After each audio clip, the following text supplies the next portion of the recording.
So talking about relevance in architecture, the catwalk project that you did for the Norwegian Design Week, I think, Danish. Danish Design Week. So I think there is you're treating something like plants as stimuli receiving and stimuli imparting elements in your design.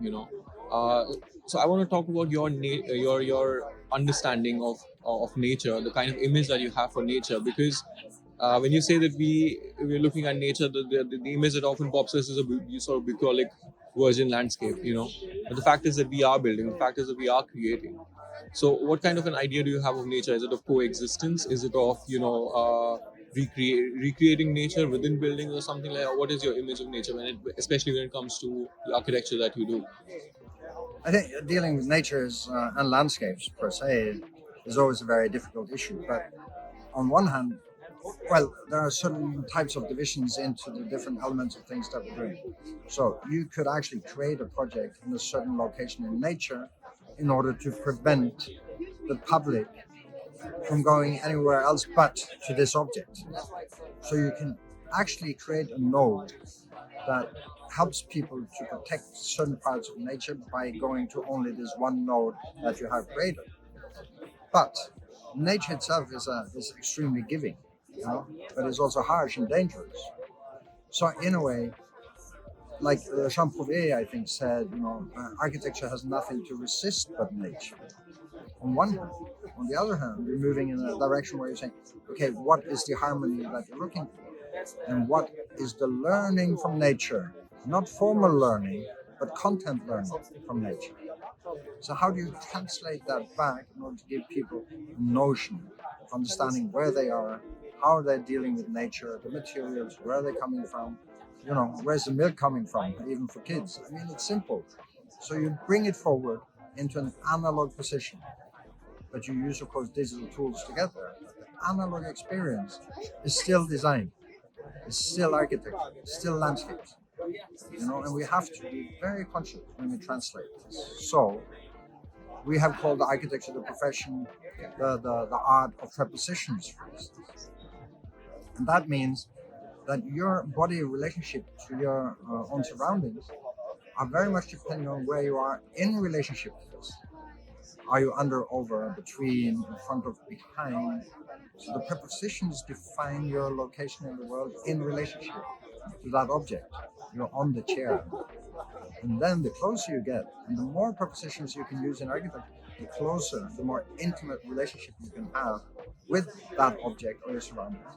And the stronger the collective ownership develops for these public objects, public places, landscapes, parks. And that's how fishermen were dealing with it. They were in the boat, right? So that's the protective element of design, is the boat. But they're still out on sea. So it's both protection, but it's also opening up the possibility for human activities to be embedded in nature. Your stance on architecture and design, I believe, but more probably relevant to architecture, is the statement that you made. Is it relevant? That brings me to one of the questions that I've been planning. Do we need to construct more? So I think the major need, I think, at this point in time in the world is still affordable housing. Yet we do, continue to build public buildings and just maybe sculptured buildings as well. They're not stopping anymore. So how do you think Snøhetta is sort of approaching that problem, or if it is approaching that sort of problem, that sort of a crisis that exists on a global scale? Yes, I mean, affordable housing is a big issue, obviously, because there is a tendency to believe that you can provide social housing or low-cost housing at a lower standard, right? Yeah. So then it's understood that yes, it's cheap, but also the standards is bad. So why should we accept the fact that living standards, because of the cost of creating your own place to live, is of such shitty quality?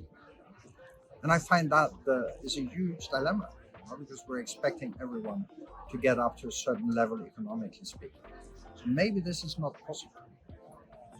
Maybe it's not possible. Maybe it's not necessary. It's different to live in an outdoor-indoor situation along equator than to live in an indoor-outdoor situation at minus 40 degrees up in the northern parts of Norway, for instance. So every place has its own demand and its own solution to this issue. However, when we talk about housing, what about looking at housing as the deep and necessary qualities of life for sleep and family life? But the English, when they created the public house, they said, okay, maybe we can't afford the living room. So then we have to supply an infrastructural urban environment which is cheap, affordable, directly related, where you can meet up with your families, with other friends, and find an infrastructural issue which moves your vast living room to somewhere else. So let's look at and subdivide the functions of a house down to what is necessary. In certain parts of the world, you have the large families living on too little space, which leads to all kinds of crimes. You have the issues of people saying in the Western world, we don't need to build anymore, we've built enough. I find that extremely unfair towards people living on $1 a day. Why should that be the case? So I'm engaged in this because this is all about definition. So we've defined luxury living by certain spatial qualities in luxury homes. And everyone's trying to get a little piece of that cake.